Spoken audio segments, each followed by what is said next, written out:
Hello and welcome to the coding world.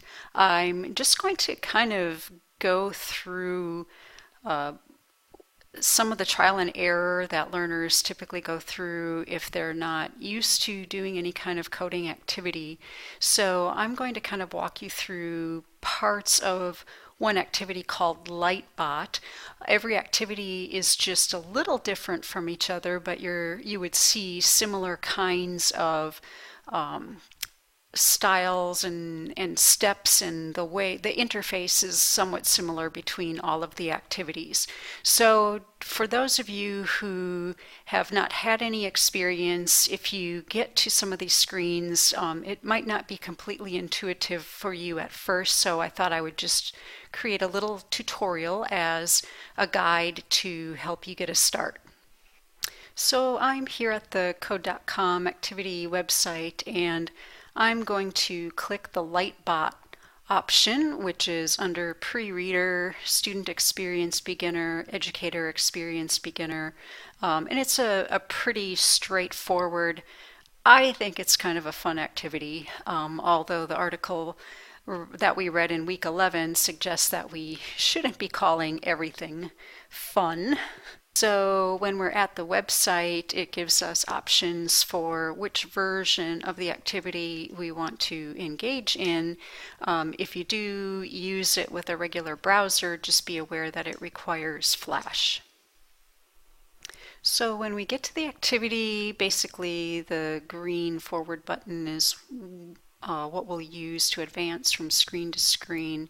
Right now I have the sound turned off. You can turn it on if you want to. There's no speaking, it's just kind of background music if you do choose to have the sound on. So I'm going to go ahead and go forward. It takes me into a section called the basics, and I'm going to advance to the next screen.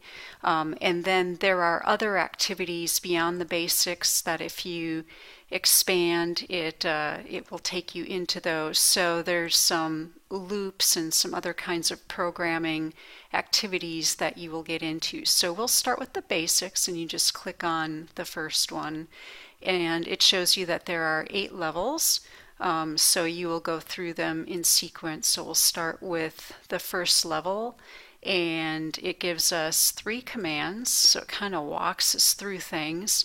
And it does give us a little bit of guidance. I'm just going to tap through. Basically what we're trying to do is get to the square that has the blue on it, the blue square, and then we have to make sure that we actually click the light. So I just need to adjust my screen size a bit here to see everything. Apparently I can't quite do that, so I might have to compromise a bit. I'm going to pull that down. And so what we have is, it gives us a hint initially. We have to move the bot to get to the blue square, and when it gets to the blue square, we have to light it. So if we go forward, forward again, and then click the light, will be successful. So we need to click down here to make it work. So I'm going to tell it forward, forward again, and then the light. And then what it's telling me to do up here is I click the green play button to see it.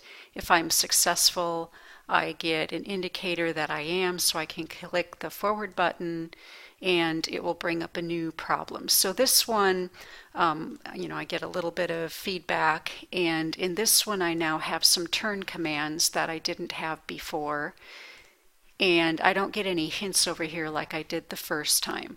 So I again have to manipulate my screen a bit.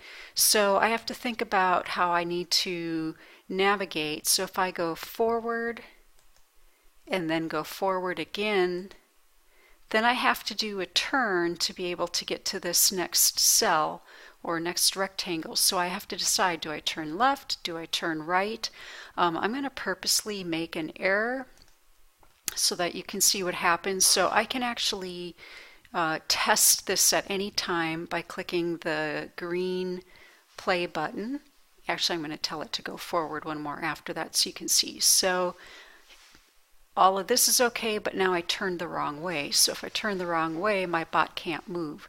So if I make a mistake, I can take that particular tool out just by clicking and dragging down, and I can put a new tool in just by clicking and dragging, and it will reinsert itself at whatever point I wish. So if I come up here and click the kind of orangish buttons, it allows me to start from scratch. Now it turned, move forward, so I can continue adding my arrows and my turns, and at the end I would have to be sure to click on the light bulb symbol to turn the light on the blue square.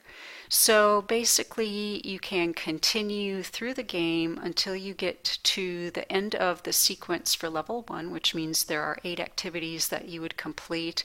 It periodically introduces new things like jumping up and jumping down, and when you get to that, you use the same symbol down here. It will look like a spring that jumps you up, and the same symbol jumps you back down again.